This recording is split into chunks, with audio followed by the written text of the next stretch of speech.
Hey everyone, GCZ Genesis here. Welcome to a deck profile for Valentina, the demon of invading demon of water, Valentina.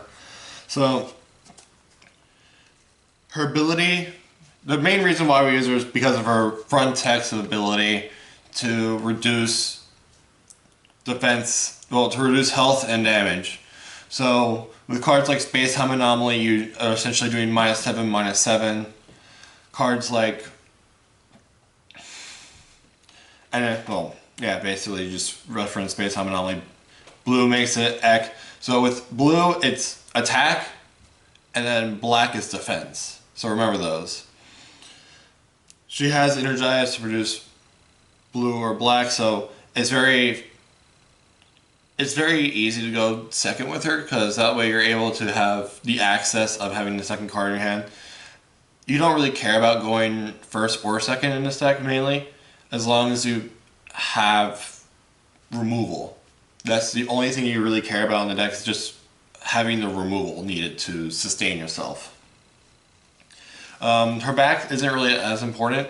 It's very strong, don't get me wrong. You can win games off her ability to sacrifice your own Resonators and destroy, or stolen Resonators and destroy them, and destroy other Resonators your opponent has.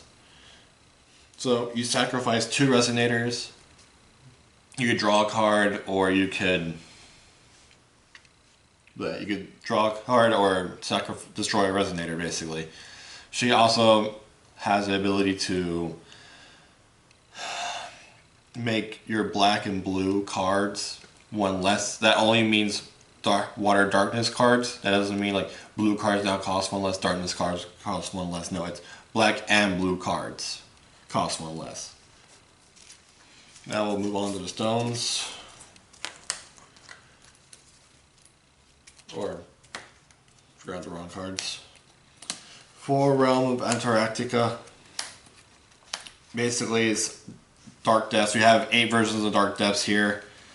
This is just give your token +1/+1. It's very useful at times. We do run a lot of token-based Resonators. And then obviously for Dark Depths, we want as much as blue and black as possible. And then I changed up the list from Rules Memoria into Sorrowful Necromancy Memoria, because mainly the fact that late game, getting rid of remnants against Lydia's Palace or Q being Nine-Tailed Fox, you get rid of Killing Stones, get rid of Monkey returning to life, well, Monkey trapped in life. Start getting rid of cards, basically. You get rid of Horns. Eventually you just start attritioning them out of the game. So basically what you want to do is, you're playing an attrition game the later the game goes.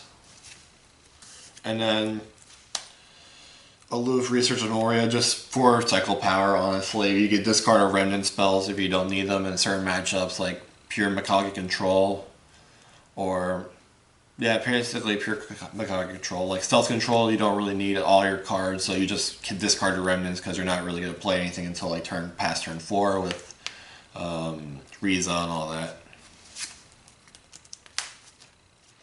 So moving on to Resonators. We play Illusion Projection. I bumped him down to a 3, mainly because I wanted more removal spells. He's still a very strong body. He basically, when he dies, he replaces himself with another 4/4 body. So it basically replaces itself. It's a floater. It generates a token, so you still keep board advantage while blocking or forcing trades, basically. Overall, still a very good Resonator. Heroes are a must right now because of all the bows, Death Scythes running around. You force people to get rid of Lathe, and you force out Horns to when they don't want to use the Horn, when they have basically like no graveyard. Basically when they have like no graveyard. So you just force out the Horns. You kill bows mainly, and you kill if people are still playing Orb, because some people are still sucking in Orbs and like the stealth deck to have a second draw engine. You kill Orbs as well. And remember that it actually has to kill them. So if they sacrifice the Regalia, you don't draw a card, but it still forces them to get rid of it either way.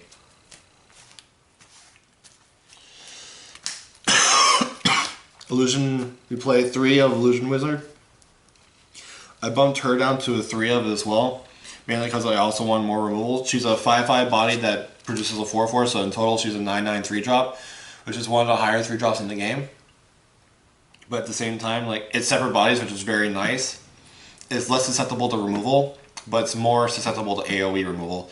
But since aggro has seen less play, you don't really have to worry about flanking shot all that much. It's still a card you still do have to worry about, nonetheless, but it's less prominent nowadays. The token eats bows, the token can eat space-time anomaly, she'll eat space-time anomaly, so you just want to bait out removal, you want to just attrition them, basically. I play 2 Mooj Darts. Mooj Dart's a very strong card, she has innate flying, she's able to sacrifice the Fantasy Resonator to give herself barrier from chance.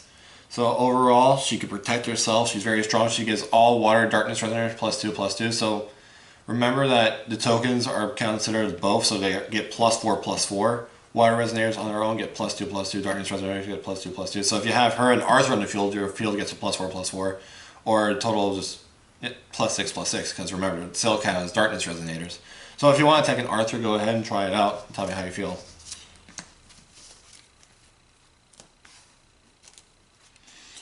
Let me play 4 Priscia, Slayer the Overlord, sorry, 3 Slayer the Overlord Priscia, mainly for the back. We no longer play Ruler's Memoria. So, basically what you want to do is use her as a sacrifice fodder, blocker. After you ate up most of their bears, she's a really great defender. No one really wants to swing in when you have Valentina on the field, so you can just get free chip damage. You can sacrifice her off of Leviathan, take target Resonator. They're either forced to sacrifice it or kill off their own, unless they want me to have it permanently. Other than that, she's very strong. She gets a bonus from being water, so she gets that bonus from Mooj Darts.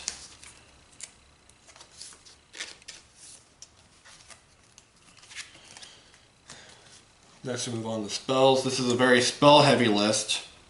So Horn is obviously a staple. Just not to deck out, it gives Priscia +2/+2 obviously, and then just sacrifice it to reshuffle the entire deck back, well, your entire graveyard back to the deck. Death Sight staple, because you want to get rid of imperishable rulers like Mikage. You don't want to have to deal with swiftness rulers like Sylvia, Lunia, and all that. Lumia as well. Getting rid of imperishable, giving your ruler +2/+2 is also always good. 1 Leviathan, because you never really usually switch out to Valentina. You're usually just using it to sacrifice the Valentina in general, or your Resonator is just to have a reactionary play. 4 bows, because bows are extremely powerful in this deck. Mainly because it's 2 counters ping offs, or you can also use it to remove stealth. So mainly you want to use it to, in a stealth matchup, you're obviously going to be using to remove stealth, obviously, if you know if it's a stealth matchup. It is also used out to bait out cards like, they'll probably set cards to bait out your bow counters, but at the same time you could pair them away, eventually just draw into them again. But mainly you want to combo this with Bear Magic to ping them off for early cheap removal. 3 Unseen Pressure. Unseen Pressure is very strong. It removes early game cards. It removes mana dorks like the Sacred Elf, Wind Sprite. People are still playing that. Moonbreeze Elf. So you just want to kill off mana dorks, kill off small creatures. Gives -1/-1 to something. It gives -1 to something. Like you can kill a monkey and a mana dork at the same turn. You can kill a Tama and a monkey the same turn. You can kill a Feasting Token, maybe a Guinevere if they have a Guinevere, or like a Tama still. So it's very cheap removal. It's very cheap removal, very strong removal at the same time because it's 4 less attack. So you can combo it off with any blue card in your deck and then just kill it off and then give something -1 defense. I only play 2 Scorn because we're not really worried about much about creatures. So mainly if you're against an aggro deck, all you want to do is get rid of Lancelots or Hasters if you're playing against Lunia. So you just basically just want to get rid of important Resonators. Getting rid of Guybrush from Turbo Feasting is really good. Getting rid of Captain Hooks is really good as well. So the faster you can get rid of important cards, the better. Other than that, like I don't really think I'd rather play Nameless Mist in the main deck, but at the same time, like, I'm giving really huge respect to Turbo Gwyber. When the deck itself can probably just murder Turbo Gwyber in general because of Nameless Mist, because of Unseen Pressure and Space-Time Anomalies and all that. Next, the obvious 3. I played 3 Bear Magic because sadly I don't have a 4th one. But mainly you get to use Bear Magic up to 6 times unless you have QB's Curse. So it turns is an instant, turns into a 4/4 bear, you give -100 attack to something else. It has Remnant, so you're able to cast again, so a total of 6 times for 1 blue mana. Insanity, I know, right? For Space-Time Anomalies, this card is basically one of the best cards in the deck. -7 is a very strong, very strong to do. Plus draw a card, so you could use this up to 8 times total unless the QB curse you or counter it, obviously, but then you can still use it again.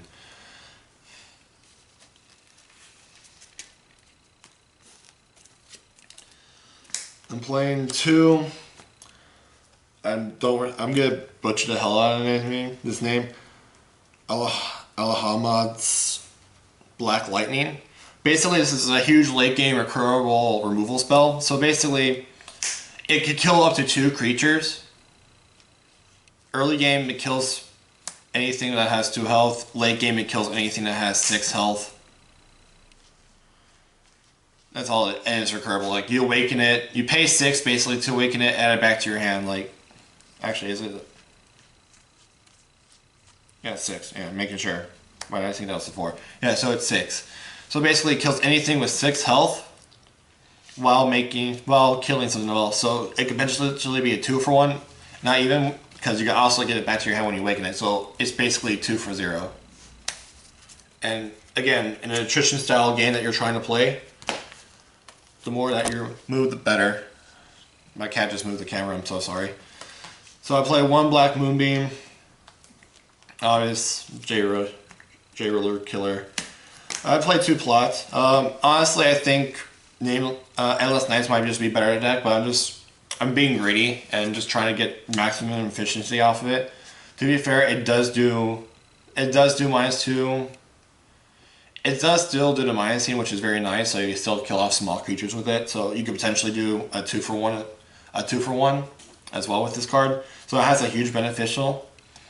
Well, Endless Night might just be a better card in general. So if I honestly don't like this card more in testing, I'm probably just switch it up for Endless Night.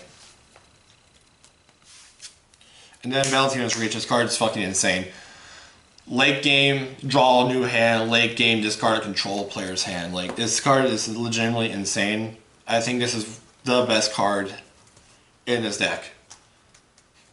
Like, in an attrition style game where you redraw your entire hand and they can't counter it, you basically just win right there. And then you can kill anything off, obviously. Well, that's it for the deck, guys. Leave your comments down below. Leave any suggestions. This might be the last video until New Year's, until after New Year's, just because I might not have people to record with for a while. But just please leave your suggestions for future deck lists down below. Matches that you might want to see out. I'll see if I can try to build a deck the best that I can, and see if I can make a match out of it. I know some people want to see Mikage control some stealth matches. I have a 0 list that I could probably record as well, but I never actually got to record a match with it. I can make the deck profile of it if you guys really want me to show you my stealth 0 list.